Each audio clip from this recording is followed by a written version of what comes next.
We are super proud to announce that Stay Plugged In is now sponsored by HyperX for our online events for the month of August. Prizes will include a Cloud Stinger wireless headset and a Cloud Stinger wired headset for our Turbo Tuesday tournaments for the first and second winning teams. And then for our Valorant tournaments, which are every other week on Thursdays and Fridays, that will be the Alloy Origins Core Mechanical Gaming Keyboard, HX Red, and the Pulsefire FPS Pro Gaming Mouse, which the keyboard is for first place and the mouse is for second place.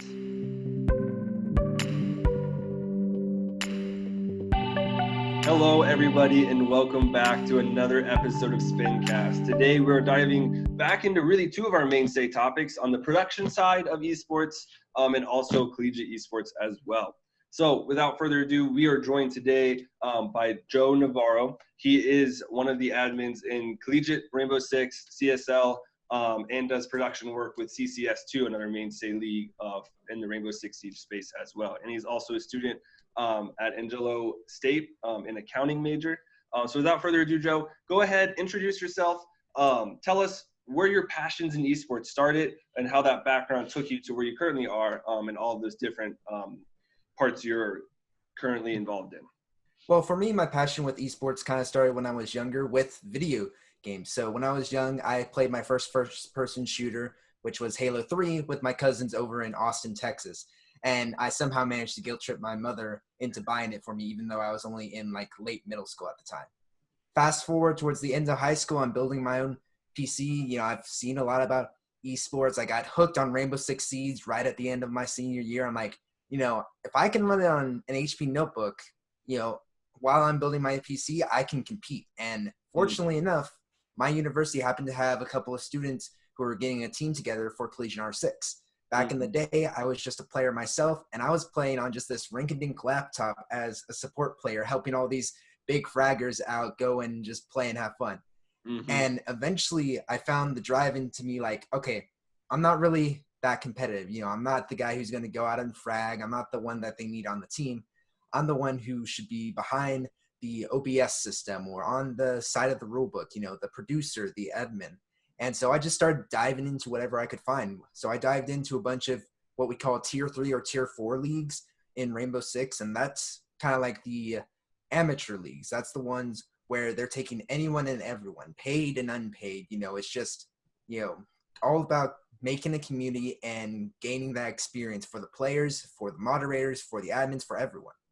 And so from there, I grew as a caster at first, and then eventually got into the producer and admin sides, landing a job with, like you said, CCS, Collegiate Star League, and then finally, of course, Collegiate Rainbow Six, which is where everything started for me as a player. So I'm just there now trying to maintain things and help it grow on as many avenues as I can.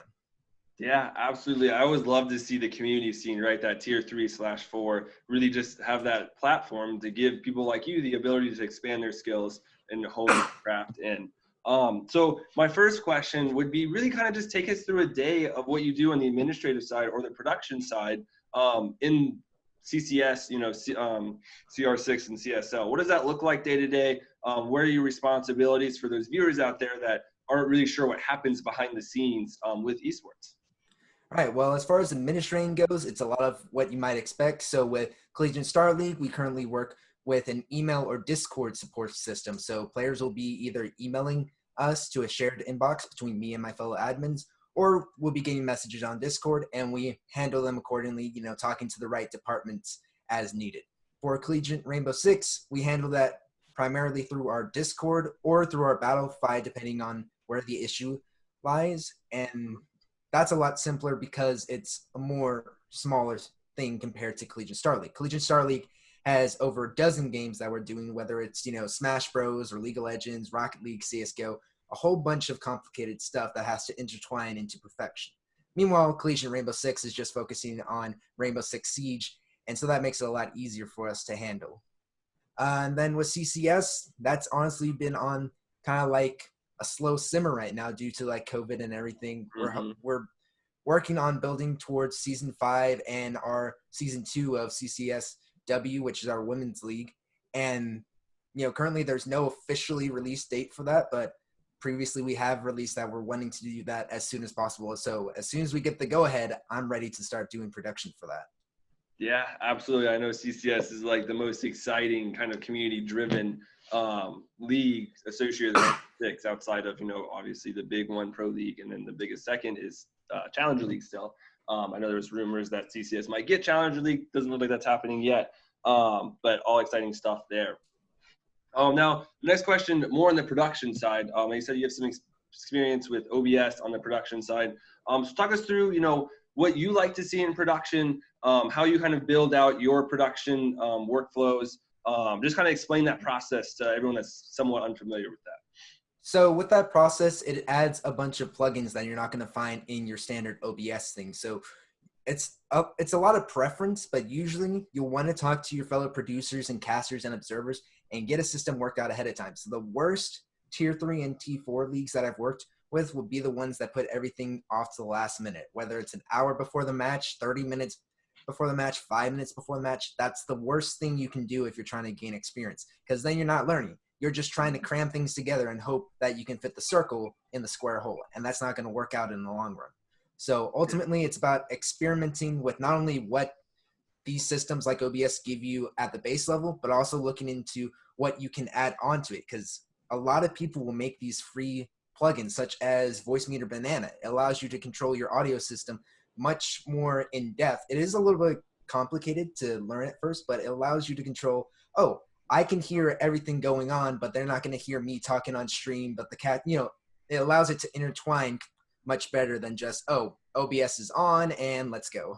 Yeah, absolutely. I've always loved playing around with plugins on my side of the production builds I've made. Voice Meter Banana is actually the worst one I've ever dealt with. Let's just say I had to reset quite a few things. I accidentally digitally wired things to things that it should not have been digitally wired to, but that's always fun, right? You test some, you fail some, or you make some right, you make some wrong. You learn from those mistakes and go on. And obviously I kind of figured it out and made my own kind of special build from there. So yeah, that kind of just sparked that little memory of that day that I was not happy by any means. But yeah, so some great ideas there. Kind of moving to more collegiate based with your student coursework, right? We were talking about this a little bit before we started recording, and how so many of these skills that you're actively developing, apply so readily to your collegiate coursework, right? And how they go hand in hand and kind of, hopefully foster to that end goal after you graduate of working in the esports space with whatever major or coursework or focus you might have. So just kind of explain a little bit more to that, how that particularly applies to you and how you're kind of mixing both sides together to have this well-rounded approach, approaching, long-term success in the workforce. Well, for me specifically, my job as a producer and an admin really helps with my minor, actually. I'm a major in accounting, but my minor is actually in communication. And so I pair that not only with what I'm doing here in Collegiate Esports, but with what I'm doing with my extracurriculars on campus working for the college radio station. So that just overall allows me to learn more technology, learn more terminology, learn just everything about the processes all in one, while also doing something that I enjoy.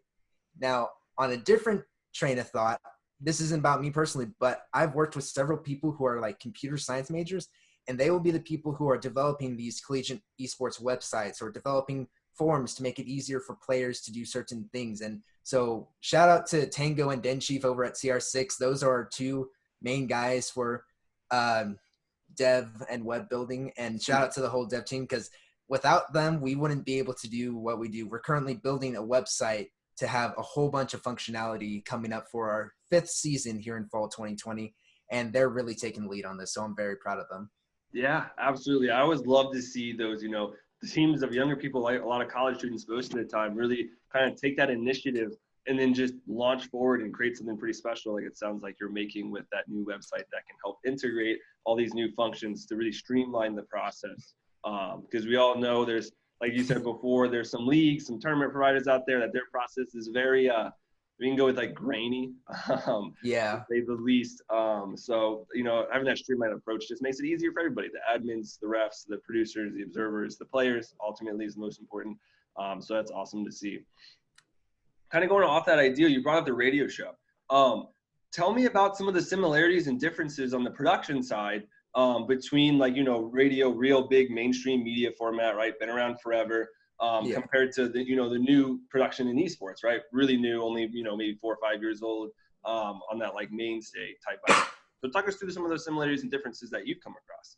So the similarities that I find are really more in the processes rather than the actual technologies themselves. So you find it in like, oh, you want to work through things before you get all set up. The terminology tends to be very similar because, you're going on air, or, you're having to set up the mics to where you pick up this person at this time, or if this person, you have to handle the show as it goes on, similar to in esports production. Mm-hmm. As far as the enjoyment, I find it very equal because like at my radio station, they allow us to do our own podcast on basically whatever topic we want, as long as we follow sort of like a code of conduct. So that basically just means no cursing, no excessive toxicity, much like a collegiate broadcast. We're not going to be slandering any of the teams. We're not going to be, calling someone else unless it's based on pure fact rather than opinion. Mm-hmm. So between those two things, I honestly see a lot of overlap, and it's honestly raised my confidence levels to be able to do even things like the Spin podcast. Mm-hmm. About a year ago, I probably would have been nervous as hell, but because of my radio station job and my interaction with Collegiate Esports and their production side, I'm much more confident in how I display myself and the conversation that I can have with you.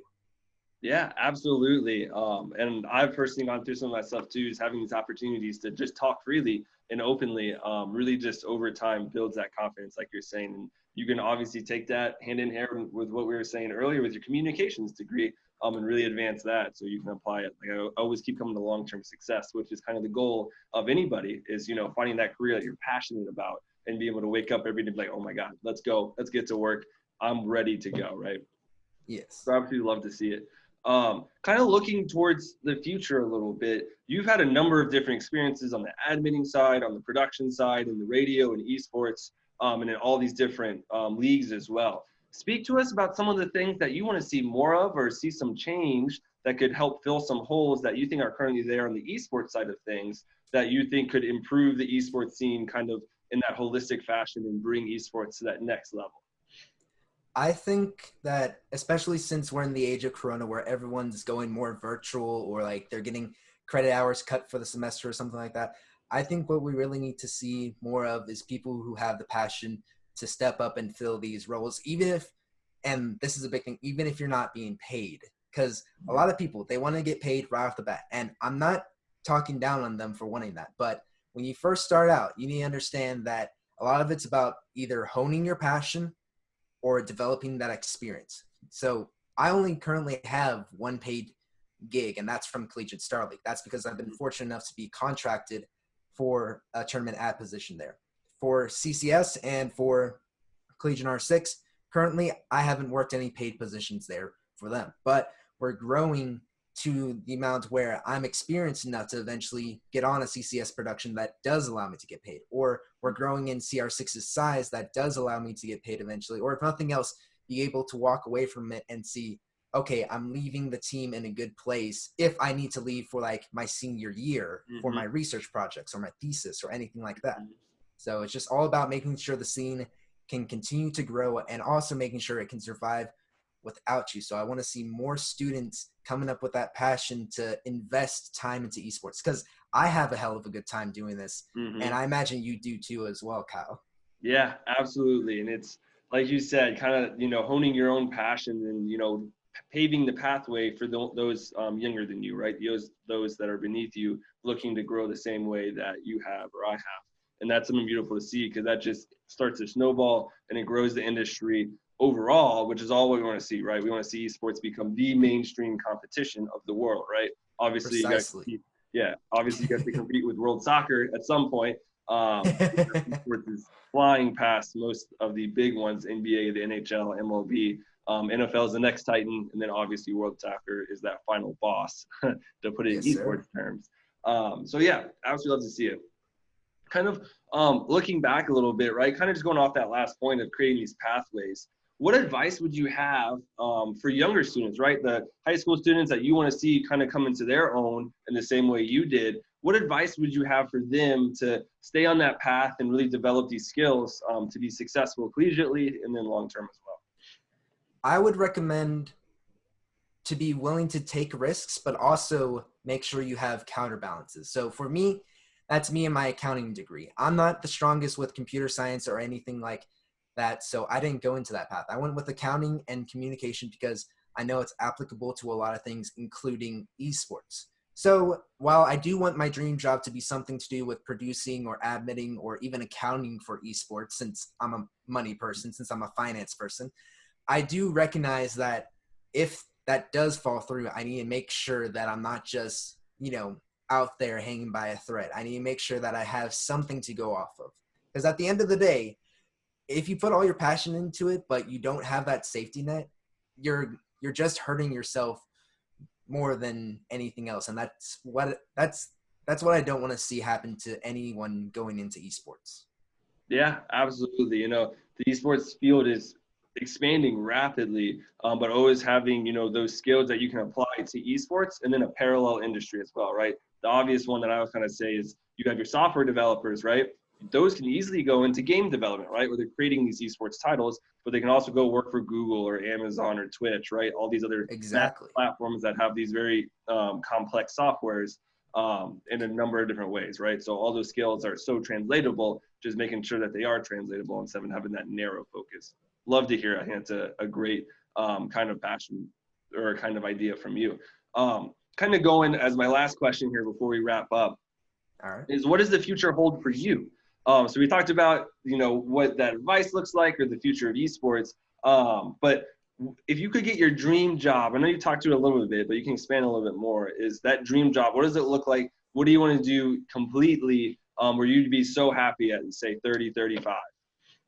I think my dream job would be to be some sort of esports accountant and or producer, and that would just encompass everything that I love. So I really enjoy the producing side, but as a student, I obviously can't afford the biggest rig. So my goal is to get to the point where, maybe I get hired by someone, maybe they pay for it, or maybe I just, get lucky with a sale and upgrade my rig and get hired by someone later. So that's the producer side of things. And then also I'm getting this accounting degree. I might as well use it, right? I enjoy math. I enjoy the numbers, and that would help give me a scope on, okay, what's going on with the budget for esports? What's going on the corporate side? How are the prize pools affecting it? How are the sponsors equating out? How does that even work? Because that's a huge thing that I still am trying to work myself into on the internal side with companies like Collegiate Star League, trying to figure out how the finances balance out between all the sponsors, all the teams, all the staff members. And that's just a huge thing in and of itself. Yeah, exactly. Financial, general finance is very difficult, especially applied to esports, because traditional models really in finance don't really apply to esports, and people are trying to figure out, okay, what does that new model look like?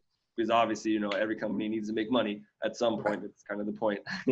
But kind of just going from there, having that accounting background will definitely help you in that long run. And something that kind of came in my mind when we were talking there is, in esports, admin is such a broad term, right?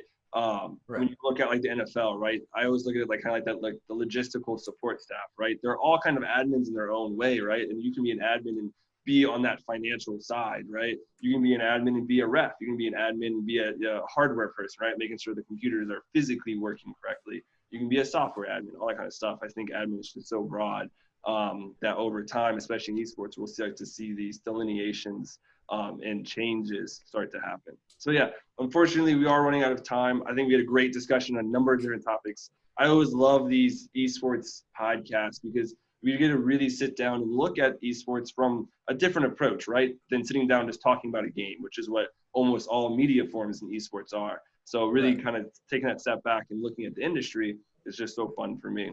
So any last comments real quick? Go ahead, plug yourself as well. If you want to tell us where we can find you or any of the associations you work with, any last comments, go for it. Well, you can find me on Twitter at DJ Dextrose. That's my tag for just about any platform. So if you find that, that's me. I'm with the dark blue and gold icon. I have the tags to my respectable organizations within my Twitter bio. So that's going to be for Collegiate Star League, Collegiate Rainbow Six, and then also CCS.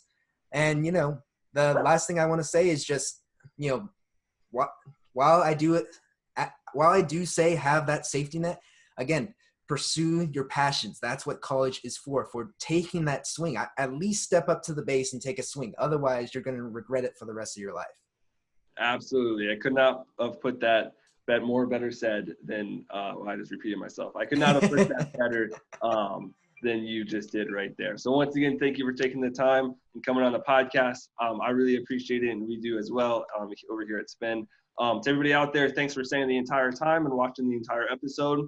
Make sure you're staying healthy and happy in the current pandemic. Make sure you take care of yourself and your loved ones, of course. Always that extra layer of safety. And ultimately, stay plugged in.